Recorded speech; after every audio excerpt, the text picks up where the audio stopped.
Assalamualaikum warahmatullahi wabarakatuh. Perkenalkan, nama saya Muhammad Kurniasani dengan nomor induk mahasiswa 2004111000046. Video kali ini saya akan menjelaskan materi dari modul ke-7 searching mengenai konsep. Ya, langsung saja kita ke videonya, materi dari modul ke-7 mengenai searching. Yang pertama kita akan membahas mengenai konsep. Konsep di sini yang akan kita bahas yaitu algoritma pencarian atau searching algorithm. Yang kita bahas pada video kali ini ada 3 bab atau 3 materi. Pertama, unordered sequential search. Yang kedua, ordered sequential search. Yang terakhir atau yang ketiga, binary search. Pertama, pengertian dari unordered sequential search adalah algoritma sequential search di mana data pada list tidak terurut, sehingga pencarian suatu data akan dimulai dari indeks pertama berurutan satu persatu hingga indeks terakhir. Berikut adalah algoritmanya. Pertama kita mulai program, lalu kita baca list masukan, lalu kita membaca setiap data hingga indeks terakhir. Di sini menggunakan perulangan while. Lalu setiap data yang telah dibaca akan dicek. Jika data ditemukan, maka kembalikan nilai data. Kembalikan nilai data ini akan disimpan dalam suatu variabel. Jika tidak, akan kembali ke langkah kedua. Jika indeks mencapai indeks terakhir pada fungsi, maka program akan selesai. Berikut adalah kodenya. Kita akan membuat sebuah fungsi namanya unordered sequential search. Kita memiliki 2 parameter. Pertama, list datanya, kemudian data yang dicari. Di sini adalah variabel font untuk menandakan bahwa data telah ditemukan, lalu hasil adalah hasil data yang telah kita cari. Di sini ada perulangan seperti tadi. Jika indeks kurang dari list data dan not found tidak salah, berarti benar, maka akan dilakukan penyelesaian kondisi. Jika data pada list dengan indeks tertentu ditemukan, maka kita masukkan di sini ke dalam variabel position, atau kita simpan ke dalam variabel hasil, ini juga bisa. Lalu kita ubah variabel font nilainya menjadi true, lalu jika tidak ditemukan, maka kita lakukan increment. Setelah program selesai mencapai indeks terakhir, maka kembalikan hasil. Berikut adalah contoh gambaran dari unordered sequential search. Yang dicari adalah data 46. Fontnya pertama kita adalah false. Lalu saat indeks lain data dan tidak found, maka akan dijalankan. Hasilnya adalah penyimpanan data. Lalu kita increment. Pertama, indeks pertama. Apakah 46? Oh, salah. Increment lagi, salah.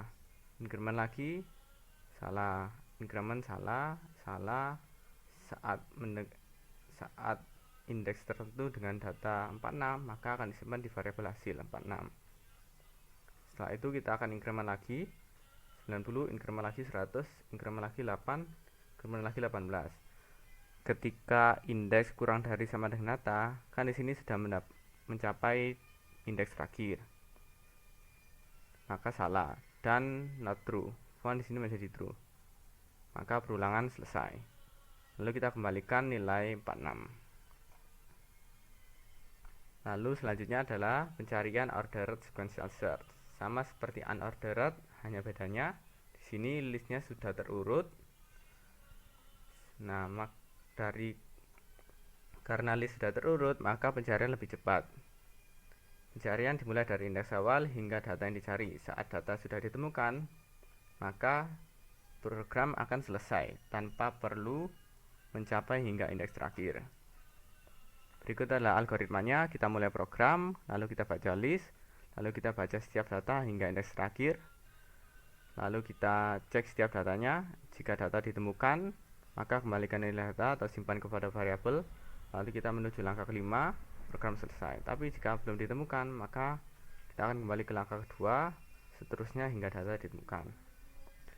Berikut adalah gambarannya. Di sini ada list yang sudah terurut. Yang dicari adalah data dengan nilai 50. Found di sini adalah false.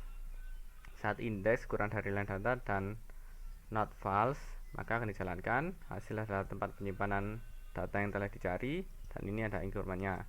Pertama kita dari indeks awal, di increment hingga indeks dengan data 50. Maka kita simpan ke variabel hasil 50 dan program selesai. Kenapa selesai? Karena data yang lebih dari 50 lebih besar datanya dari 50, sehingga tidak perlu dilakukan pencarian lagi. Berikut adalah kodenya. Kita akan buat sebuah fungsi namanya order sequential search. Kita memiliki parameter list dan data yang dicari. Kita memiliki dua buah variabel yang nilainya adalah false semua, hasil null untuk menyimpan data yang telah dicari atau data yang telah ditemukan. Lalu kita masuk pada perulangan while. Jika indeks kurang dari nilai data dan not false, maka akan dilakukan penyelesaian kondisi. Jika data telah ditemukan, maka perulangan akan berhenti. Meskipun ini belum sampai indeks terakhir. Tapi jika tidak,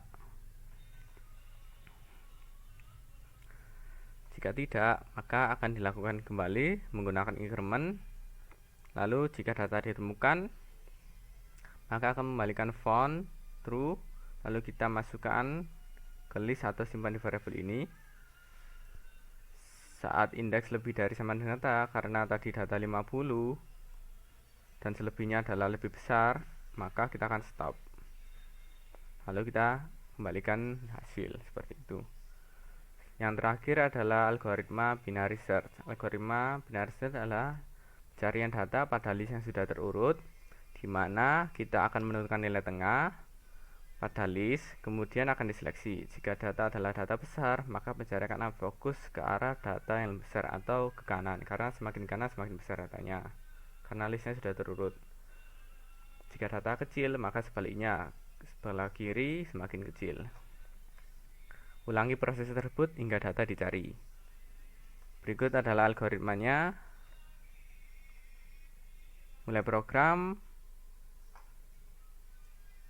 Kita akan mulai program, lalu membaca list, lalu ambil nilai tengah pada list, lalu kita akan melakukan penyelesaian kondisi. Jika data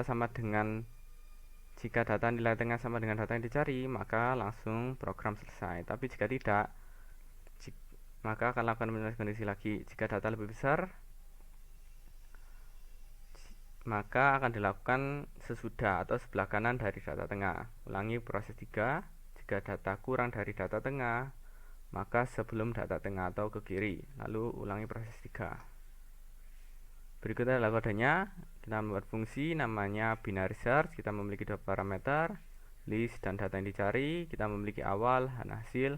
Awal di sini adalah indeks awal, hasil di sini untuk menyimpan data yang telah dicari atau ditemukan. Di sini ada akhir untuk menentukan jangka antara jarak yang dicari. Dan di sini adalah variabel found, nilainya ada false. Lalu kita masuk pada perulangan while. Jika awal sama dengan akhir, maksudnya jika ini kan datanya di tengah-tengah, misalnya awalnya di sini A. Jika akhirnya N sama dengan atau kurang, kan berarti datanya yang satunya ke kanan, yang satunya ke kiri, berlawanan, maka tidak mungkin.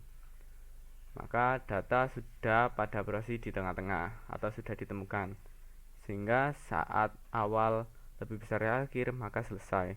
Lalu not found, not false. Lalu kita akan cari nilai tengahnya, lalu ada penyelesaian kondisi. Jika data sama dengan data, maka hasil sama dengan tengah.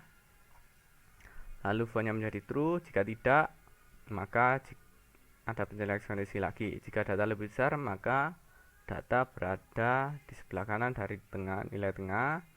Jika data lebih kecil, maka data di sebelah kiri. Sebelah kiri maka kita akan kurangi, sebelah kanan maka kita akan tambah indeksnya. Dan setelah data dicari ditemukan, maka kita kembalikan nilai hasil.